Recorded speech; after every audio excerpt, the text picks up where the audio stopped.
Bonjour à tous, bonjour à toutes, bonjour messieurs. Donc aujourd'hui nous avons un nouvel intervenant dans nos vidéos, donc en la personne de Didier.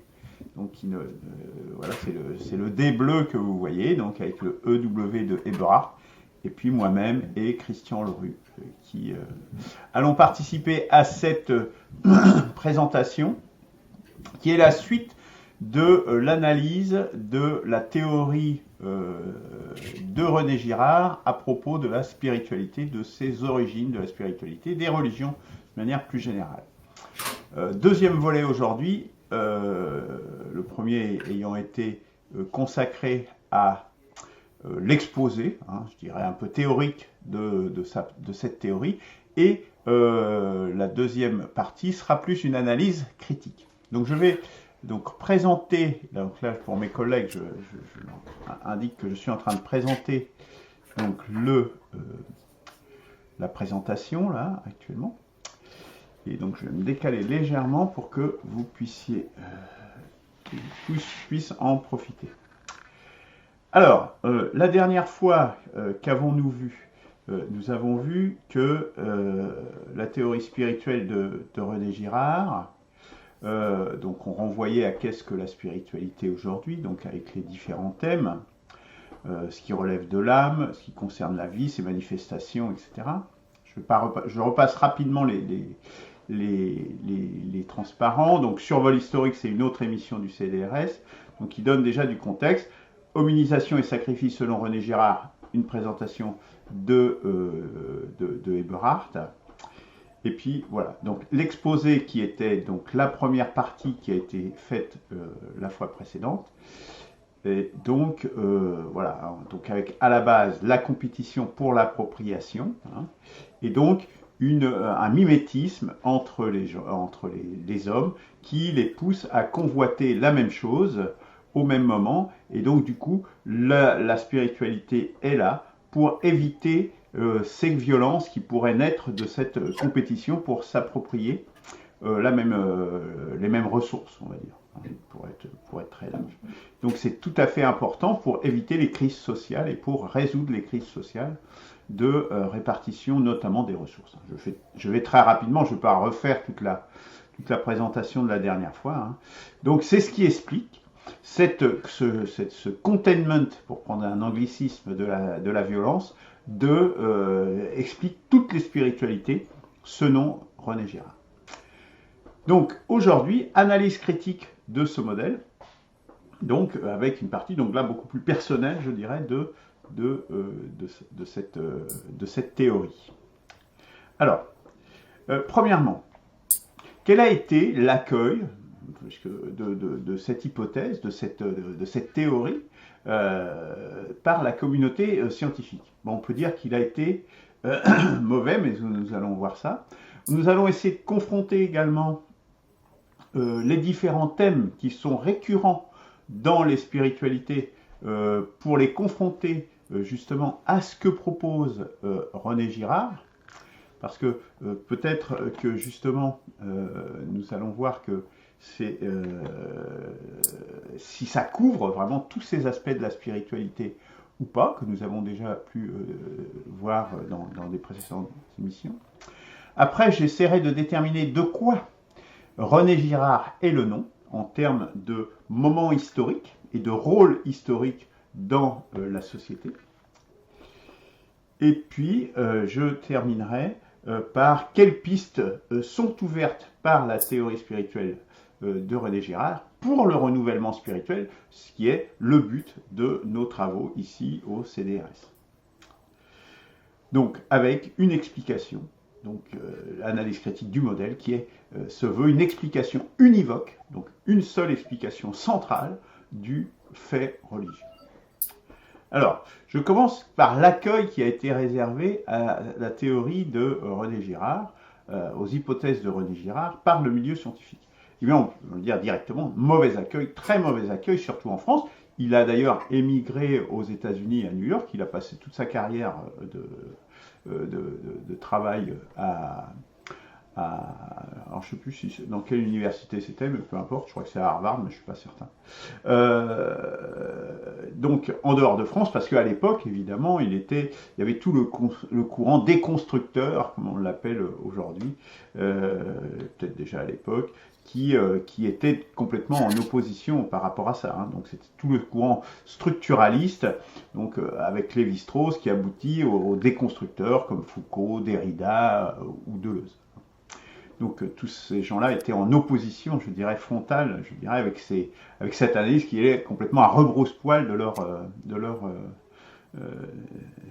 leur système, si je peux dire ainsi. Et donc, ça c'est la première chose. Avec une critique centrale, c'est qu'ils émettaient des doutes, notamment sur le fait qu'il y ait une explication justement univoque, une seule explication, ce containment du religieux, de la violence, pardon, qui fait naître le fait religieux partout, sous toutes les latitudes et à toutes les époques.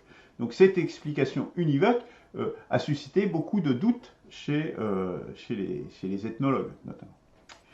Et donc, en plus, comme il était aux États-Unis, dans une approche pas ethnologique uniquement, je dirais, et un peu transverse, il était quand même hors système. Et c'est vrai que sa méthode, et dans ses ouvrages, on va retrouver des méthodes très affirmatives. Hein, et une démonstration de son hypothèse qui est relativement linéaire. Hein, si on reprend le cheminement dans ses livres, c'est un cheminement relativement linéaire de sa démonstration. Et quelque part, il proclame le fait que ce qu'il fait, c'est de la science. Or, effectivement, dans la science, on travaille plutôt par émission d'hypothèses, puis réfutation, etc., sur des éléments, je dirais, de plus petite taille. Alors que là, lui, il englobe directement, il a une analyse holiste, on pourrait dire, complète, du fait religieux, ce qui est bien souvent, au contraire, on essaye d'étudier des petits morceaux, hein, c'est souvent comme ça que fonctionne la démarche scientifique. Et donc lui, il dit, mais moi je fais quand même de la science, mais c'est de la science globale. Voilà. Et donc voilà, c'est ce qui a expliqué également ce mauvais accueil. Et puis, les exemples qu'il cite, alors il y en a, hein, mais au fond, ils ne sont pas si nombreux que cela, au final.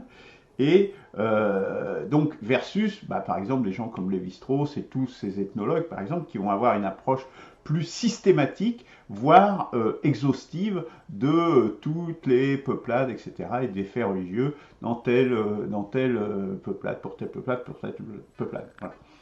Il a une approche qui est certes exemplifiées, certes avec des illustrations, mais qui sont fatalement moins nombreuses que celles de tout un champ de recherche. Donc voilà pour l'accueil par la communauté scientifique. Cet accueil, il y a répondu notamment dans l'ouvrage qui s'appelle Le bouc émissaire, donc que là je suis en train d'afficher. Et sur le fond, à vrai dire, il y a peu de réfutation. C'est-à-dire, il y a beaucoup de doutes, beaucoup d'attaques, éventuellement ad hominem, mais sur le fond, peu de réfutation de ses affirmations. Et ça, c'est quand même, malgré tout, relativement notable. Et par ailleurs, d'ailleurs, Girard s'appuie sur les travaux des ethnologues, c'est-à-dire qu'il ne rejette pas forcément ce qu'affirment les ethnologues, mais il s'appuie au contraire sur leurs travaux. Mais ce qu'il y a, c'est qu'il va en extraire les éléments qui, je dirais, vont dans le sens de sa thèse. Au fond, lui, il critique également les ethnologues en disant que le fait principal, c'est qu'ils refusent de donner crédit, réalité, au récit sacrificiel. Or que dans tous les mythes, il y a quasiment toujours, systématiquement, un sacrifice qui a lieu à un moment ou à un autre. D'une personne, d'un groupe, etc. Mais il y a très, très fréquemment un sacrifice, et ce sacrifice est un peu évacué en disant bon oui, mais c'est un mythe, c'est une histoire qui est racontée, ça n'a pas une réalité. Or, c'est ce qu'il dit. Lui, il dit c'est exactement le contraire. C'est au contraire ce sacrifice qui est fondateur, et c'est un fait réel qui a réellement survenu dans l'histoire. Donc là, je pense que c'est vraiment très important de distinguer ça. et de bien voir que justement, lui, il donne crédit à ces affirmations. Hein. Et donc le mythe n'est pas simplement un mythe, mais il s'ancre dans une réalité concrète. Ce qui, en définitive, il dit, c'est ce qui, lui, il a essayé de dégager justement les motifs récurrents qu'il y avait dans les différents mythes, et cette approche un peu trop microscopique et qui écarte un certain nombre de faits, hein, comme disant peu significatifs, car non réels, en définitive, ça les empêche de dégager les motifs récurrents. Et donc lui, il a essayé de faire un modèle, justement, dans sa théorie, dans tous les mythes, on va retrouver telle étape, qui vont se retrouver systématiquement. Ça, c'est la première critique.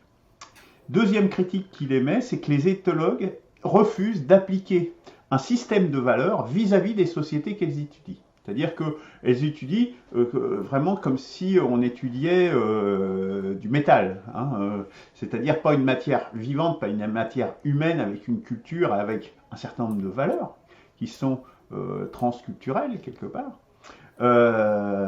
Et donc, ce qui les conduit à minimiser les souffrances des sacrifiés, alors qu'ils ne se privent pas, des noms que j'ai cités tout à l'heure ne se privent pas justement de critiquer les valeurs que de la société, notamment occidentale. Et à ce propos, je voudrais citer Léo Strauss, qui, dans son ouvrage Droit naturel et histoire, justement, critique cette démarche, et notamment de Weber, hein, qui est extrêmement célèbre dans ce milieu, et qui, justement, s'interdit d'appliquer un système de valeurs à ça. Et donc, on va dire je vais vous lire rapidement ce qu'en dit Léo Strauss. L'interdit prononcé contre les jugements de valeur en sciences sociales conduirait aux conséquences suivantes. Nous aurions le droit de faire une description purement factuelle des actes accomplis et sus et au vu de tous dans un champ de concentration, dans un camp de concentration. Donc, nous aurions le droit de faire une description purement factuelle des actes accomplis au su et au vu de tous dans un camp de concentration. Et aussi sans doute une analyse également factuelle des motifs et mobiles qui ont mû les acteurs en question. Mais il nous serait défendu de prononcer le mot de cruauté. Or, chacun de nos lecteurs, à moins d'être complètement stupide, ne pourrait manquer de voir que les actes en question sont cruels, dans les camps de concentration nazis. Une description factuelle serait en réalité une satire féroce, et notre compte-rendu, qui se voudrait direct et objectif, s'avérerait un tissu de circonvolution. L'auteur ferait délibérément abstraction de son savoir, le plus sûr pour employer les expressions favorites de Weber. Il commettrait un acte de malhonnêteté intellectuelle. Voilà, en définitive, ce que dit Léo Strauss de ça, de ne pas avoir un jugement de valeur. C'est-à-dire que ça nous priverait vraiment de pouvoir faire l'analyse jusqu'au bout. Vous analysez les camps de concentration, et puis en fait, vous ne dites pas que c'est quelque chose de cruel, que c'est un système d'extermination, enfin, que c'est une abomination. Comment en parler sans passer complètement à côté de la réalité de ce qu'ont été les camps de la mort. Bon, voilà. Donc c'est un peu la même critique que fait René Girard. Mais là, je trouve que l'exemple est particulièrement choisi par Léo Strauss, c'est tellement parlant que c'est une ineptie. D'ailleurs, il démontre, Léo Strauss, que même Weber, d'ailleurs, n'a pas appliqué à lui-même cela, parce qu'en définitive, c'est inapplicable de ne pas avoir un regard avec un certain nombre de valeurs le plus universelles possible sur l'objet d'étude. Alors, analyse maintenant du modèle par rapport à ce que l'on retrouve dans le spirituel d'une manière générale. Hein. Donc, je vous renvoie à la présentation que j'avais faite il y a à peu près un an maintenant, sur justement qu'est-ce qu'on retrouve comme thème récurrent dans une spiritualité et comment c'est adressé justement par la théorie de René Girard. Alors, dans une spiritualité, il y a un rapport au monde. dans ce rapport au monde, il y a en particulier l'explication de l'existence de l'homme, de la nature, de l'univers, etc., de la vie. Et là, on peut dire que c'est quand même quelque chose qui est totalement absent en tout cas, moi, je ne l'ai pas trouvé du tout, à aucun moment, dans les explications de René Girard. Donc, on voit que là, en fait, pourtant, c'est quelque chose d'assez fondateur dans beaucoup de spiritualité et de mythes. Hein. Il y a une explication du monde, de l'existence du monde. Et là, c'est quand même complètement assez évacué dans la réalité, dans sa théorie. Il y a aussi la notion d'amour, la notion de bien qui est présente dans toutes les spiritualités. Et donc là, par contre, effectivement, là, c'est parfaitement présent et c'est même tout à fait central, hein, justement, avec la promotion du bien, qui est une des bases de ce mythe et de ce sacrifice, donc des choses qui sont promues et des choses qui vont être plutôt interdites. L'immatériel, et notamment ce qui est un autre thème, donc avec tout ce qui relève de l'imaginaire, de l'inconnu, du vide, du néant, de la mort, de l'au-delà, tout cela aussi est assez peu présent malgré tout dans ce que propose René Girard, me semble-t-il. Donc là, on a aussi un angle un peu mort, je dirais, sur toutes ces dimensions. Autre élément fondateur et fondamental dans les spiritualités, c'est la notion de sacrifice. Bon, là, pour le coup, là, on est en plein dedans. Hein. Là, par contre, là, on coche vraiment la case du sacrifice. Alors, à quelques bémols près, quid des sacrifices mineurs? Bon, il en parle un peu des sacrifices mineurs, mais du coup, ça cadre un peu mal avec ce sacrifice qui serait fondateur, alors qu'il y a aussi des sacrifices mineurs. Quid également des offrandes aux divinités, hein, donc qui sont un petit peu, je ne veux pas dire absentes, mais dont on ne voit pas forcément bien le statut, hein, pour le coup. Il emploie également la notion de persécuteur. Bon, qu'est-ce qu'elle est exactement, cette notion de persécuteur? On va la retrouver dans certains endroits, puis après on ne va pas la trouver dans d'autres, hein, complètement évacuée. Donc bon, là voilà, on a un petit peu peut-être un angle mort là. Quid également, je dirais, des religions qui sont révélées sans qu'il y ait un sacrifice à l'origine. Bon, ben, on pourrait parler notamment de la révélation d'Arès, hein, si on suit ça, avec une révélation simple, je dirais. Et puis quid également de l'auto-sacrifice, c'est-à-dire du sacrifice de la personne elle-même qui se donne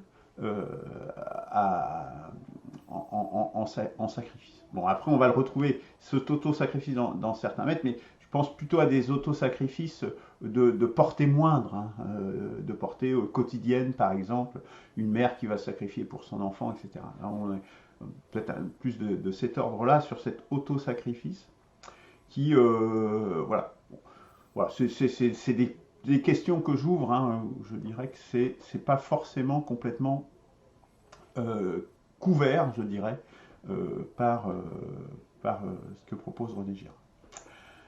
Autre thème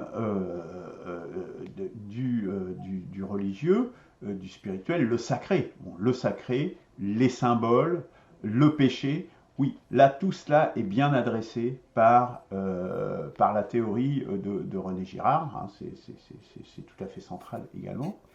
À deux remarques près, malgré tout. Moi, je dirais que, par exemple, le sacré est malgré tout antérieur à tous ces événements. Notamment, je pense à la nourriture et au respect de la nourriture, qui est sacré, y compris pour certains animaux. Je pourrais même citer des exemples personnels où je l'ai vécu. Et je vais le dire d'ailleurs, pour un chat, par exemple, qui ne va pas faire ses besoins dans des bouchons de litière qui seraient végétaux, même si eux, ils ne mangent pas ces végétaux, mais parce que c'est de la nourriture pour les autres. Mais ils savent que c'est de la nourriture malgré tout, et donc ils ont un respect pour la nourriture, et ça, c'est antérieur à ces notions de sacrifice. Donc, voilà. Donc ça n'épuise pas, je dirais, l'aspect du sacré. Et puis, je dirais, Simone Veil va un peu dans le même sens, parce que pour elle, le sacré, c'est le bien, et le bien, elle dit, c'est ce qui en l'homme est intemporel, donc transcendant à sa personne. Et donc ça, bien évidemment, ça, c'est antérieur au sacrifice. Alors peut-être le sacrifice va mettre le lien, le souligner, et le mettre vraiment en valeur pour dire attention, ne l'oubliez pas, c'est ce qui est sacré, c'est ça. Hein. Le sacré a un côté antérieur malgré tout. Un angle mort, par contre, là pour le coup, que je trouve assez important, c'est le matériel pour le spirituel. C'est-à-dire que c'est tout ce qui va être les notions de soins, les notions de soins à la personne, de soins apportés aux autres, de méditation, d'introspection. Tout cela est assez absent, je dirais, de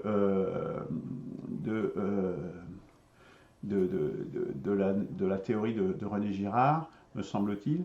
Bon, à ceci près évidemment qu'une culture qui est imprégnée du religieux va fatalement, mais par conséquent, je dirais, apporter peut-être du soin, peut-être de la méditation, mais là c'est moins sûr, de l'introspection peut-être également, mais c'est moins certain aussi. Hein. Puis ça dépend, là pour le coup on voit bien que ça dépend des spiritualités. Puis l'ambiance de vie, je dirais, également, hein, qui relève un peu de ça. Et puis, un dernier point où là je m'interroge, c'est la transcendance de soi. Donc la notion de transcendance de soi, c'est-à-dire de participer à un grand mouvement, à une grande, peut-être à une civilisation, mais au moins à un grand flux. Là, j'ai du mal à dire si ça le promeut, si ça le prend en compte ou pas. Voilà, pour cette analyse, je dirais, par rapport aux différents axes généralement adressés par le spirituel. Alors, autre aspect de l'analyse critique du modèle de René Girard, l'imitation. Donc l'imitation, il la place comme centrale et comme étant de plus haut degré chez l'homme. Il le pose même comme propre de l'homme, comme étant l'être, dans la foulée d'Aristote, qui est l'animal le mieux doté pour imiter les autres. Pourtant, il y en a d'autres qui disent d'autres choses, que ce n'est pas forcément l'imitation qui est le plus gros degré, ce qui distingue vraiment l'homme des autres espèces. Il y a notamment la capacité à poser de nouveaux problèmes. Et là, pour le coup, ça n'a pas de rapport avec l'imitation. Hein, c'est complètement différent, justement. C'est même quasiment l'inverse. La capacité à explorer l'inconnu, à aller au-delà de la montagne, au-delà de la mer, au-delà de telle rivière ou de tel fleuve pour aller voir ce qu'il y a de l'autre côté. Ça aussi, cette exploration, elle n'est pas vraiment de l'imitation. Et puis, diraient les marxistes, il y a aussi le travail social. Le travail social, c'est-à-dire produire ses moyens d'existence, ses moyens de subsistance. Ça, c'est ce qui distingue l'homme de l'animal selon Karl Marx. Bon, ça, c'est aussi assez absent. Donc, pour le coup, il y a d'autres propres de l'homme, et donc je ne suis pas certain que ça soit l'imitation, soit à son plus haut degré, soit le caractère le plus distinctif. En tout cas, c'est certainement pas le seul. Par contre, dans cette imitation, en premier lieu, il met l'appropriation. Et ça, c'est très important, c'est-à-dire qu'il pose en définitive la propriété privée et la propriété collective, comme quelque chose de tout à fait important et de fondamental pour l'homme. Et ça, je pense que c'est effectivement important de le souligner, parce que notamment pour les marxistes, qui eux contestent justement cette notion de propriété privée, or elle semble être tout à fait fondamentale et tout à fait fondatrice de l'espèce humaine, peut-être même de beaucoup d'animaux qui vont exploiter des ressources. Donc ça, je pense que c'est important quand même de le souligner, car c'est central justement lorsque l'on produit ces moyens d'existence, surtout à partir de la révolution néolithique, mais pas forcément parfois avant. Il y a le territoire de chasse aussi, sur lequel on a, ou de cueillette, hein, qui peut faire qu'une tribu va s'approprier, même avant la révolution néolithique, je veux dire. Hein. C'est-à-dire qu'il peut déjà y avoir une notion d'appropriation des moyens d'existence, d'exploitation des ressources, d'avoir d'une rivière, d'une source d'eau potable, par exemple. Voilà. Alors, voilà ce qui est pour ces limites, je dirais, sur ces deux champs, de la propriété, de l'appropriation et du mimétisme, de l'imitation. Alors maintenant, je souhaiterais poser la question du rôle historique joué par René Girard. De quoi René Girard est-il le nom? Et là, je propose d'utiliser la méthode de Georges Lukács, qui a analysé notamment Nietzsche, Heidegger, etc., et un certain nombre de penseurs allemands, de philosophes allemands, pour montrer justement quel rôle historique ces philosophes jouaient dans l'histoire. C'est-à-dire que l'histoire des idées n'est pas indépendante de la réalité matérielle et de la réalité politique et économique de la société. Et pour le dire à sa façon, il dit « Il n'y a pas de conception du monde innocente ». La formule résume bien l'idée directrice des livres de Georges Lukács consacrés à ces sujets. Donc, quelle est la fonction historique de classe de René Girard? Moi, je dirais que le rôle que s'est assigné René Girard, c'est de sauver la bourgeoisie traditionnelle chrétienne, qui était justement attaquée par les Deleuze et par tout le courant intellectuel des constructeurs dans la foulée des Nietzsche, Heidegger et compagnie. Et donc c'est ce qui vient de la crise nervalienne, c'est-à-dire de la mort de Dieu, nietzschéenne, diraient certains, pour ceux qui prêtent crédit à ce clown de Nietzsche, donc à la crise nervalienne de la mort de Dieu, qui est évidemment pour un chrétien un gros problème, hein, évidemment, et pour tous les monothéismes d'une manière générale. Et donc qui est approfondi par les déconstructeurs, hein, et donc qui confine donc au nihilisme, que conteste notamment Léo Strauss, hein, et qui eux vont plus loin en disant c'est la mort de l'homme, l'humanité doit mourir aussi maintenant. Et donc, quelque part, il essaye de faire un peu ce que nous essayons de faire aussi, hein, mais lui, dans son périmètre, une réinitialisation chrétienne avec un retour aux sources des textes fondateurs du christianisme. Et on pourrait dire, d'une manière symétrique, qu'à la même époque, à peu près, Michel Clouscar joue un peu le même rôle, mais pour sa classe, lui, pour le prolétariat, en telle sorte où il essaye de sauver le communisme également, à son époque, par rapport aux mêmes déconstructeurs, aux mêmes destructeurs. Alors, sauf que cet retour aux sources, je ne sais pas si j'en ai vraiment parlé ultérieurement dans cette présentation, mais si justement, c'est très paradoxal, je dirais, c'est qu'il refuse, vu cette posture, ça explique pourquoi il refuse de placer Jésus-Christ dans son schéma, dans son schème. C'est-à-dire que autant il met tout le sacrifice comme étant central, mais il exclut complètement Jésus-Christ de ça.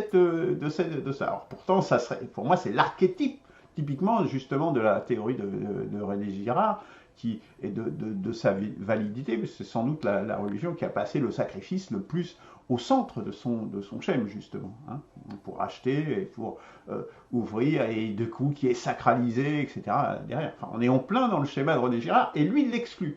Et on ne peut comprendre cette exclusion que si on comprend d'abord son rôle historique de classe et quel est le rôle qu'il joue en essayant de sauver le christianisme traditionnel, je dirais, fut-il réinventé autour de Juste une petite intervention là-dessus. Il a changé d'avis ensuite. Ah, ça, je n'ai pas vu ça. Ah, désolé. Non, mais il faudrait lire les échanges épistolaires qu'il a eus avec un théologien suisse-autrichien. Voilà, d'accord. Bon, alors moi, j'en étais resté à ça. Tu pourras le préciser. Tu as bien fait de le préciser d'ores et déjà. Alors, donc, un cas particulier du christianisme, donc qui brise, lui, pour le coup, il l'explique comment, hein, alors, s'il a changé visiblement ultérieurement, qu'il brise justement le cycle des sacrifices. Hein. Il donne cette particularité au christianisme de briser le cycle des sacrifices. Donc en disant que c'est des textes, la Bible et les évangiles, qui viennent d'ailleurs. Bon, voilà, je cite son expression. Alors que, comme je le disais, alors que pour moi Jésus-Christ, il est vraiment l'archétype sacrificiel justement de René Girard. Il coche toutes les cases de son processus. Alors, pour les Mormons, le sacrifice, eux, ils sont en contradiction avec ça. Au contraire, ils disent, notamment, le sacrifice a toujours fait partie de l'évangile de Jésus-Christ. Hein, c'est, je dirais, l'interprétation classique. Hein. Et quelque part, je pense que s'il avait, alors peut-être il a changé ultérieurement, mais s'il avait posé ça au départ, en excluant Jésus-Christ de cela, je pense que c'est justement une vision, ce qu'on appellerait téléologique, c'est-à-dire qu'on construit, on a un but à atteindre, celui que je disais tout à l'heure, sauver le christianisme par rapport à sa crise, et en fait, à partir de ce but, on construit le raisonnement qui va bien pour pouvoir démontrer ce but, mais ça tient pas. S'il a été même obligé de le renier après, comme le dit Eberhard, c'est d'autant plus significatif, je dirais. Alors, pour nous maintenant, quelle conclusion, quel enseignement on pourra avoir comme piste pour renouveler le spirituel? L'intérêt de René Girard, c'est que ça donne une base matérielle, l'appropriation mimétique, ça donne une base matérielle à l'émergence sociale du spirituel, hein, avec le mécanisme bouc émissaire, puis sacralisation. Donc ça, c'est extrêmement important. C'est-à-dire que, parce que alors c'est fondateur, je dirais. Hein. Donc dans un renouvellement spirituel, c'est évident qu'on doit absolument le prendre en compte. Hein. Parce que du coup, ce processus joue un rôle de stabilisateur social, permet que la société puisse fonctionner sans s'entre-déchirer. C'est un processus parmi les plus communs, parce que les spiritualités, on en retrouve dans tous les endroits, dans toutes les sociétés. Et donc, qui permet d'occulter l'appropriation inégalitaire des ressources. Hein. Et donc, pour qu'une société tienne, qu'elle soit efficace, il faut que cette appropriation inégalitaire des ressources soit occultée. Donc, c'est ce rôle fondamental que joue le religieux. Et puis, après, je dirais, moi j'ai tendance à dire quand même que l'hypothèse de René Girard, elle apparaît quand même vérifiée, au moins dans un certain nombre de cas historiques et mythiques. Hein. Et donc, on en a, là je citais Jésus-Christ, mais on retrouve vraiment son schéma quasiment partout. Enfin, les exemples qu'il cite ne sont pas au hasard et on les comprend aisément. D'ailleurs, s'il n'a pas été réfuté par les ethnologues sur le fond, c'est pas pour rien. C'est parce qu'en fait, ils n'étaient pas en mesure d'opposer des arguments scientifiques. Sinon, on ne parlerait même plus de René Girard aujourd'hui. Et les sociétés qui ne suivraient pas ce schéma sombreraient dans la violence interne et se détruiraient. Il y en a peut-être eu, il y en a même certainement eu des sociétés comme ça. Et peut-être notre société, elle est même un petit peu dans cette dimension-là, justement, en ayant complètement perdu la dimension spirituelle. C'est bien pour ça que nous voulons un renouvellement spirituel, parce que, justement, elle est dans une violence qui pousse à son autodestruction. Et là, on est à une échelle jamais connue, parce qu'on est à l'échelle planétaire aujourd'hui. Donc d'où l'intérêt et l'importance du renouvellement spirituel, qu'on ne peut pas du tout évacuer, qu'évacuaient par exemple les marxistes, mais qui ne peut pas être évacué du tout. Si on comprend cela et qu'on dit, oui, sa théorie est valide, eh bien du coup, s'il a raison, le renouvellement spirituel ne pourra pas faire l'économie de ce processus et de le suivre tel qu'il l'a décrit. Hein. Donc ça, c'est vraiment l'apport, je dirais, principal de René Girard qui doit nous inspirer dans un contexte de crise sociale majeure, moi ce que j'appelle la barbarie. Et donc, qu'est-ce que ça veut dire? Ça veut dire que si on suit son processus, il va falloir que ceux qui sont les porteurs de solutions à cette échappée de la barbarie vont être désignés comme boucs émissaires. En votre serviteur, par exemple, ou Eberhard ou d'autres ici, devront être désignés comme boucs émissaires et seront, ou Christian, qui dénonce aussi des choses dans son domaine de la décroissance, un meurtre collectif devra être commis contre ces gens-là, contre les gens qui sont là autour de nous dans cette assemblée du cercle du renouvellement spirituel. Et donc ce sacrifice suivra une sacralisation et la mise en œuvre, en définitive, des solutions que nous portons ici. Hein. Après, on verra quelle piste, mais voilà. Un d'entre nous, ou des gens qui sont dans la même démarche intellectuelle, suivront ce processus si on y croit et si on en croit René Girard, et si on arrive à faire que l'humanité se sorte de cette crise systémique globale. Donc, ou bien ça sera la destruction de la civilisation en son entier. Donc voilà, je pense que ça permet de prendre conscience en fait des enjeux et du rôle que nous jouons et du sort qui potentiellement nous attend. Voilà, ce sont les étapes du renouvellement spirituel. Alors, je cite maintenant un certain nombre de sources et de références. Bon, je vous laisserai regarder sur Internet les différentes. Après, il y a des critiques également de René Girard, notamment de René Pommier, mais qui ne sont pas très... bon, je les ai cités parce que pour montrer que je ne les ignore pas, mais je pense que c'est assez intéressant. Les autres références en dehors de celle-là. Voilà, messieurs, merci beaucoup. J'ai été un peu long, hein, mais bon, le sujet n'est pas petit, donc voilà. Qui veut prendre la parole hein, et réagir donc sur ce que je viens de dire là, et puis sur ce que j'avais dit éventuellement précédemment. Hein. Donc là, c'est énorme. Hein. Qui veut commencer? Bon, je vais bien commencer, mais je noterai que ce soit Didier qui commence comme on l'a encore jamais entendu. C'est facile, il a quelque chose à dire. Oui, bien sûr, c'est tant mieux. Didier. Attends, j'essaie d'ouvrir mon micro là parce que je suis un peu. Oui, c'est bon, on t'entend. Voilà, vous m'entendez là? Oui. Voilà. Oui, bah effectivement, c'est assez énorme hein, le sujet là. Et puis la première réaction que je pourrais avoir, c'est de dire que non seulement c'est énorme, mais c'est aussi compliqué quoi. Il faut avoir lu quand même le livre sans doute. Moi, je l'ai pas lu, hein, le livre de René Girard. Le structuralisme. J'ai entendu parler de ça, mais je ne connais pas. Je ne suis pas trop versé dans la philosophie et toutes ces choses-là, quoi. Par contre, je pense que je vais peut-être jouer un peu le rôle du Candide hein, dans cette histoire, c'est-à-dire de celui qui n'est pas très haut, qui n'a pas le niveau de ce qui est discuté ici, mais qui marche au GBS, hein, c'est-à-dire marcher au GBS, ça veut dire c'est marcher au gros bon sens. C'est l'expression que j'ai appris pendant mes études. Hein. J'avais un prof qui parlait de ça. Le gros bon sens. Hein. Moi, j'ai l'impression, hein, bon, mais peut-être je me trompe, hein, parce que je n'ai pas lu le livre. J'aurais voulu savoir quels étaient les exemples qu'il donnait dans son livre. Je pense qu'il doit parler de choses qui se sont produites il y a longtemps, dans des civilisations anciennes. Parce que les sacrifices, hein, on a entendu parler des sacrifices humains, sacrifices d'animaux, mais tout ça c'était les Hébreux il y a 4000 ans, ça, hein, c'était pas aujourd'hui, quoi. Donc, ce que je vois là, moi, c'est que sa théorie, elle semblerait être basée sur des choses qui sont plus du tout d'actualité aujourd'hui.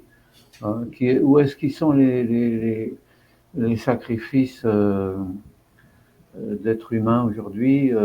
Bon, il y a des gens qui sont assassinés, c'est clair, parce qu'ils disent des choses qu'ils ne devraient pas dire et que le système ne veut pas entendre. Alors, est-ce que ça peut être considéré comme la notion de sacrifice telle que René Girard la donne? Peut-être, hein, je ne sais pas, je vous dis, je n'ai pas lu le livre, hein, donc je vais vous livre quelques réflexions comme ça. Hein, alors, donc pour moi, c'est plus d'actualité, parce que la spiritualité aujourd'hui, c'est pas ça du tout. Je comprends très bien que Claude n'ait pas voulu assister à la réunion, parce que effectivement, moi, je pense que j'ai une vision un peu similaire à celle de Claude par rapport à la spiritualité. Pour moi, la spiritualité, c'est l'éveil, hein, c'est l'éveil de la conscience. Mais donc, vouloir parler du sacrifice a été annulé par Jésus. Hein. Jésus a annulé les sacrifices, même qu'il a annulé le sabbat, enfin, etc. Donc, c'est plus vraiment d'actualité, sauf que, effectivement, j'ai vu dans ta présentation, qui était vraiment, oui, excellente, mais très complète, hein, j'ai vu à un moment donné, là, il y a marqué j'ai essayé de retrouver, voilà, quid des sacrifices mineurs, quid des offrandes à la divinité, ça existe encore, ça, hein, c'est un fait, hein. Quid de l'autosacrifice, oui, oui, tout à fait, ça existe aussi, hein. Donc ça, à mon avis, ça relève d'une mentalité qui dit il faut que je donne quelque chose à Dieu pour que Dieu m'aide ou qu'il me révèle des choses, enfin qu'il essaye de faire en sorte que ma vie soit meilleure. Donc c'est une sorte d'échange en fait, hein, ce type de sacrifice. Et en fait, bon, c'est pas du tout ce que Dieu demande en fait, hein, si on voit les dernières révélations, parce qu'en fait c'est une sorte de commerce, quoi, hein. Je te donne et tu me donnes, quoi. Donc ça n'a plus vraiment d'intérêt dans le cadre d'une spiritualité évoluée. Je pense que le sacrifice, il n'est pas de ce type-là. Par contre, là où on peut parler de sacrifice à un niveau véritablement spirituel, à mon avis, c'est quand on parle justement de l'éveil spirituel. Qu'est-ce que l'éveil spirituel? Eh bien, justement, ça consiste à sacrifier tout un tas de choses qui sont en nous, c'est-à-dire tout un tas de croyances, d'opinions et de choses qui sont erronées, hein, de comportements erronés, c'est-à-dire sacrifier toutes les erreurs qui sont en nous, hein, et d'une certaine manière, c'est ce qui permet de nous approcher de ce qu'on appelle l'éveil spirituel, et c'est une forme de transcendance, bien entendu. L'éveil spirituel, dans l'éveil spirituel, il y a une part de sacrifice, mais ça n'a pas grand-chose à voir avec les sacrifices dont parle René Girard. Voilà. Donc les premières impressions que j'ai, hein, sur ce sujet bien complet et bien complexe. Voilà. Qui veut poursuivre?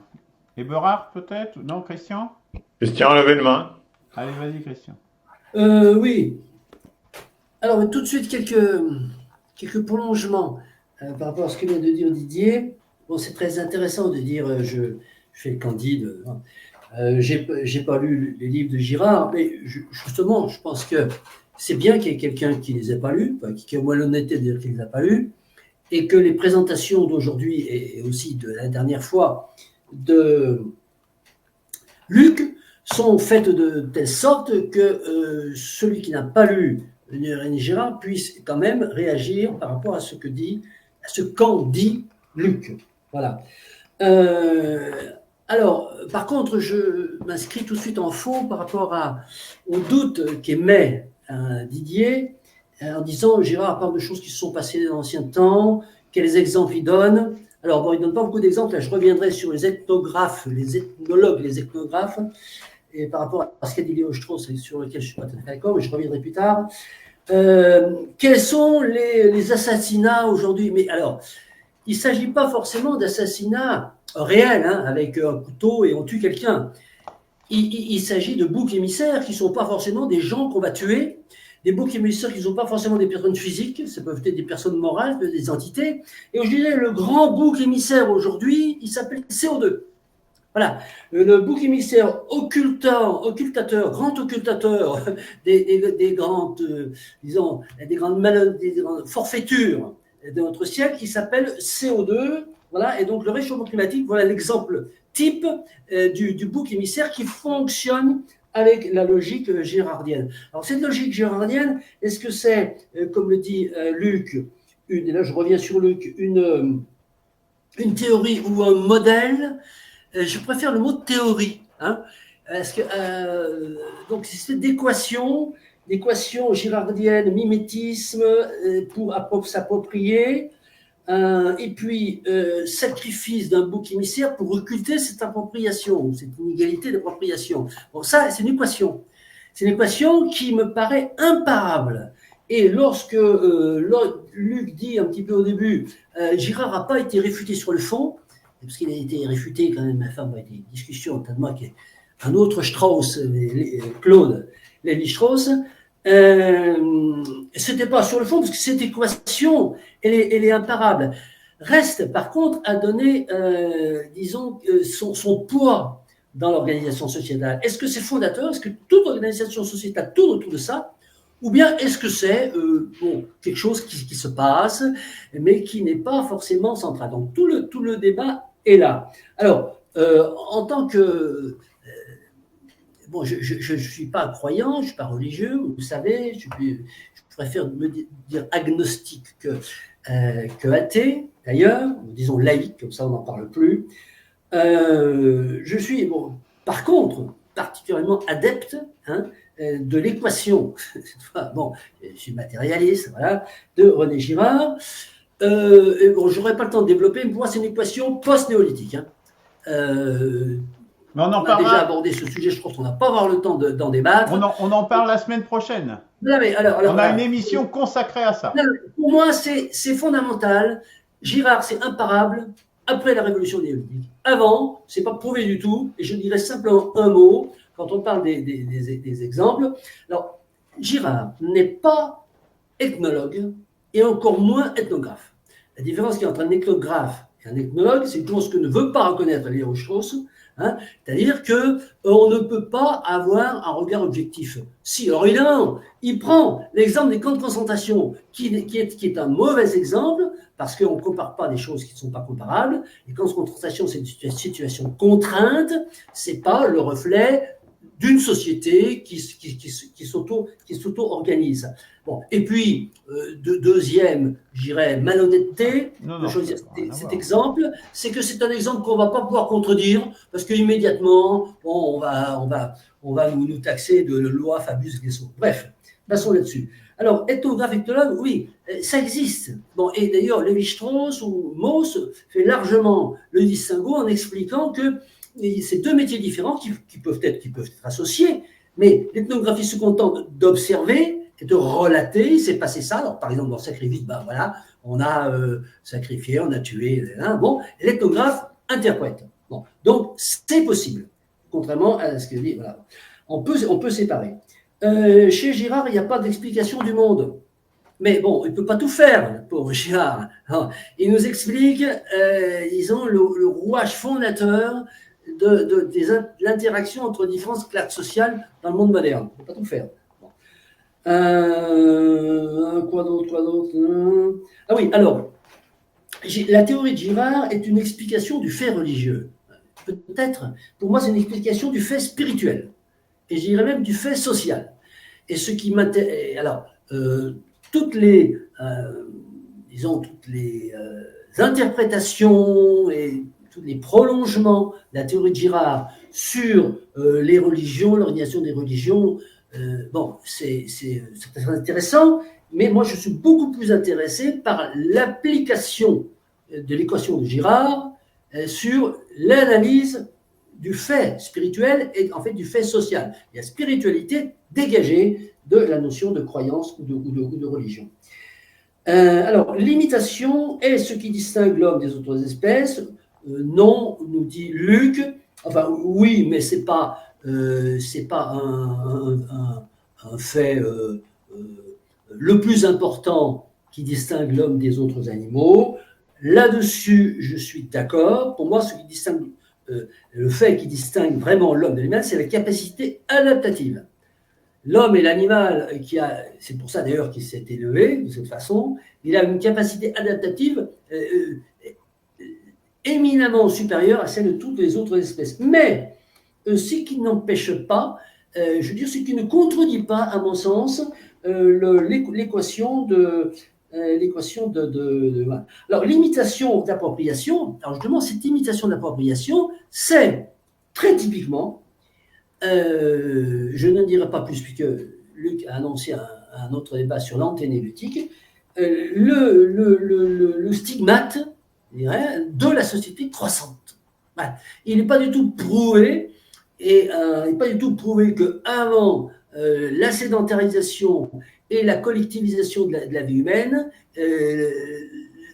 l'imitation d'appropriation ait été le fait fondateur de l'homme, fondamental de l'homme. Voilà. Alors, évidemment, l'occultation, le sacrifice occultant, bien entendu, je suis tout à fait d'accord, et très très bien analysé par Luc, et pour moi, c'est une preuve imparable de l'intérêt et en fait, de la démonstration mathématique de l'équation girardienne. Voilà.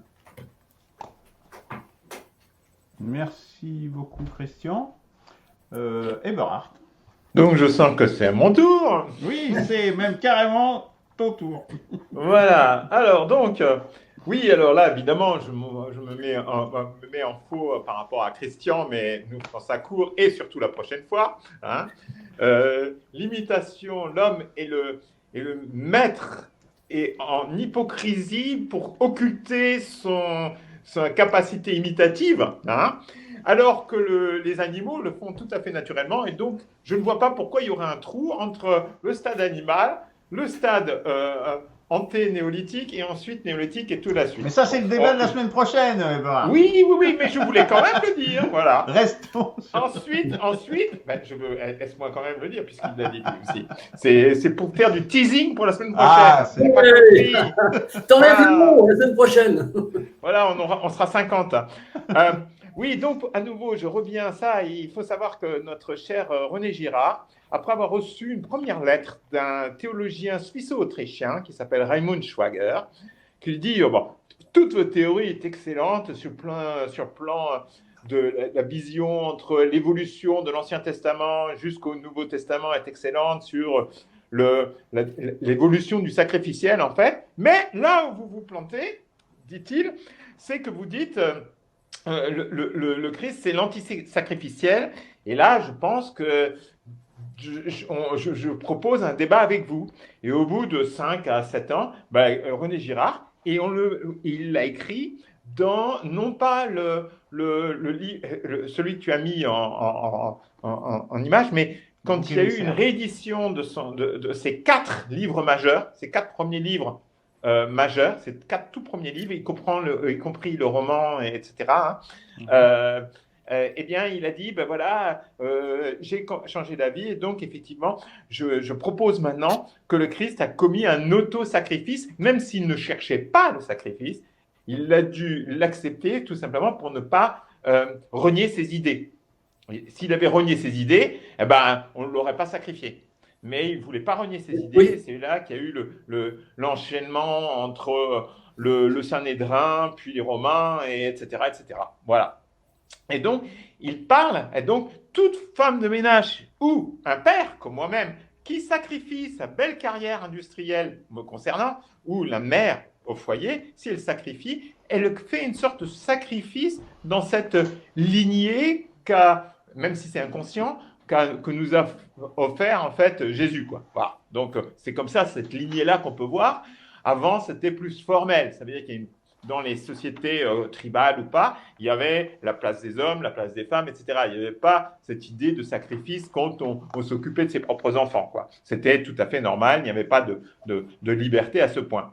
Ensuite, il y a eu une autre troupe là qui s'est opposée. Il y en a eu 2 en fait, 2 autres troupes qui se sont opposées à René Girard, Sartre en particulier, parce qu'avec dans sa théorie de l'existentialisme et surtout de la liberté absolue, est totale, où l'homme est totalement libre, donc nietzschéenne en quelque sorte, hein, parce que tout ça c'est proche, hein, même si le nietzschéisme n'est pas du sartrisme, mais enfin bon, on n'en est pas loin. Et enfin, il y a aussi pas tous les psychanalystes, mais un certain nombre de psychanalystes qui n'ont pas aimé les analyses qu'a faites René Girard sur la psychanalyse. Hein. Mais là, je ne reviendrai pas sur les détails parce que ça nous amènerait plus loin, trop loin. En fait, à un moment, tu dis, donc, c'est sauver la bourgeoisie traditionnelle chrétienne.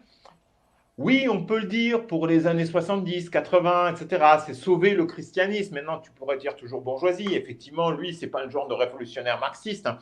Mais par contre, quand tout va mal et que la société matérialiste n'a plus de justification, parce que la bourgeoisie, c'est la société matérialiste, hein, qui a évolué en capitalisme, eh bien, le Christ, qui n'était pas bourgeois, peut redevenir d'actualité. Ça, c'est ma thèse.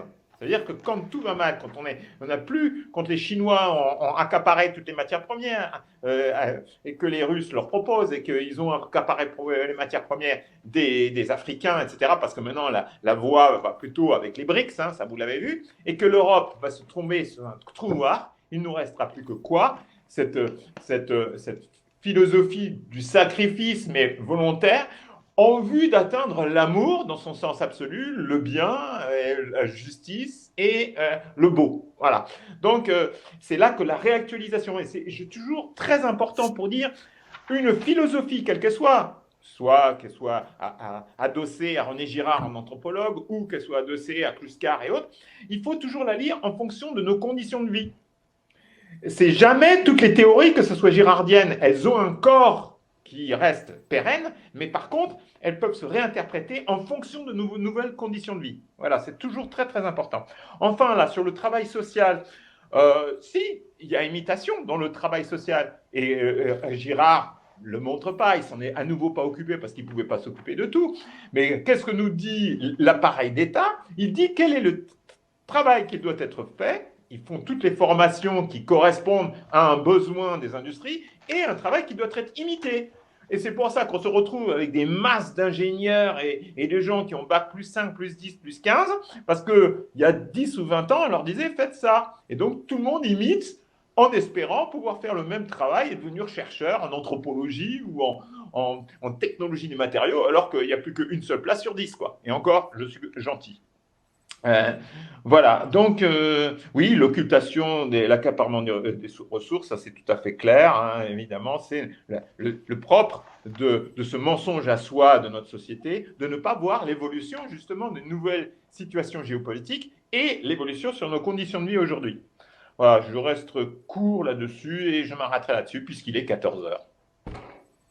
Merci Eberhard, bravo. Enfin bon, voilà. Hein. Bon, mais messieurs, je vois malgré tout que nous avons, bon, hormis Didier, mais je vais peut-être justement conclure en essayant d'apporter quelques éléments de réponse par rapport à ça. En complément de ce qu'ont dit mes collègues, je constate que nous convergeons et que effectivement, René Girard est fondamental dans nos études et qu'on ne peut absolument pas l'occulter et passer à côté. Dans la période actuelle, comme tu le dis, Eberhard, par rapport à la barbarie et au fait que le sacrifice va devenir de plus en plus évident. Il a été occulté par la vague croissanciste, je dirais, mais il est, avec la résurgence de la barbarie, que nous le voyons de plus en plus multifactorielle, je dirais, hein, celle dont parle Eberhard, mais celle également dont parle Christian. Je vous invite, j'invite Didier, j'invite tous les gens à regarder les pronostics pour le 21e siècle, la série de vidéos qu'a fait Christian sur sa chaîne. Vous allez voir vers quelle trajectoire on s'oriente. Alors après, voilà, est-ce que ce sont que des pronostics? Mais ce sont quand même des pronostics lourds et étayés, hein, qui ne viennent pas de... Je dirais même que, à mon sens, dans certains aspects, en tout cas, le pronostic peut même être pire. Bon, dans d'autres, moins. Mais bon. Donc, oui, non. Dire que ça n'a plus d'intérêt aujourd'hui, que c'est complètement dépassé, là, je pense que là, franchement, là, on n'est pas du tout là-dedans. Bien au contraire. Pas se tromper à ce sujet. D'autant plus qu'il y a des problèmes systémiques, hein, donc j'en ai parlé. C'est-à-dire que Christian n'en parle pas peut-être suffisamment, mais que Keller, je ne sais plus comment il s'appelle, André Keller, hein, lui, il donne... Arthur Keller. Arthur Keller, il donne une vision complètement systémique du truc. C'est-à-dire, c'est pas comme juste le réchauffement climatique. Non, non, c'est tout le truc avec le fait que tout processus produit aussi des déchets. Et ça, la prise en compte des déchets est tout à fait important. Je voudrais quand même juste t'interrompre une toute petite seconde. Oui, vas-y. Parce que j'aimerais bien connaître à un moment donné que Didier montre un peu, parce que lui, il disait le contraire de ce que tu viens de dire, en quelque sorte, tout à l'heure. Mais je voudrais savoir dans quelles conditions de vie, en général, est-ce qu'il voit, lui, une sorte de forme de barbarie se développer aussi là où il habite. Et donc, peut-être pas aujourd'hui, mais à un autre moment pour qu'il puisse nous décrire un peu parce que moi je connais un peu, au moins je connais bien Luc, parce que je suis allé venir le voir, mais bon, Christian, comme il habite en France, je pense que c'est pas très très loin non plus dans conditions de vie. Mais comme il habite au Brésil, Didier, ça me permettra d'éviter d'aller au Brésil et qu'il me décrive un petit peu sa façon de vivre. Voilà. D'accord. Et de voir les choses.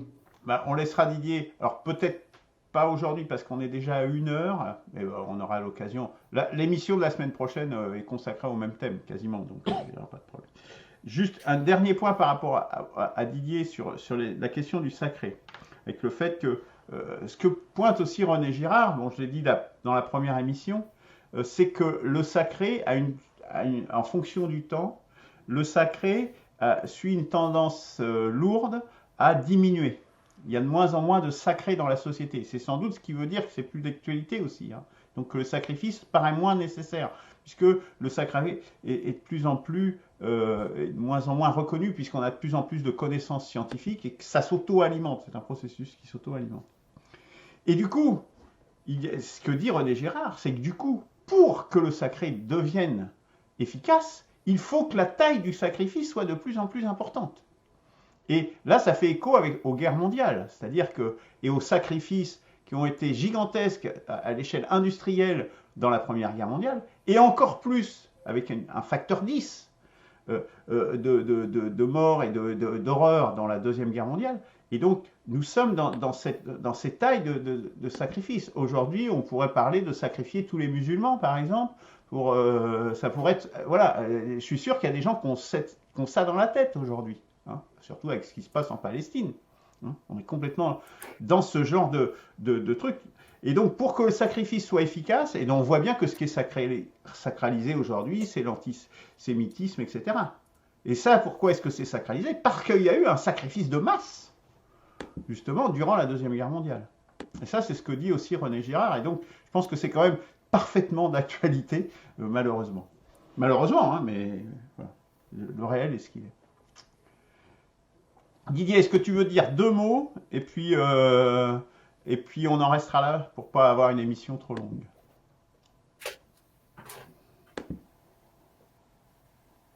Ton micro est coupé. Si tu parles, Didier, on t'entend pas. Ah, pardon, oui, voilà, c'est ça.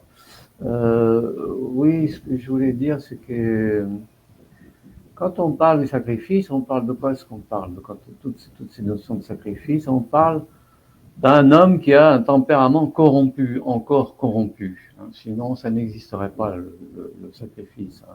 C'est-à-dire un homme, une humanité, si vous voulez, qui ne s'est pas encore éveillé suffisamment pour comprendre que le sacrifice n'est plus d'actualité.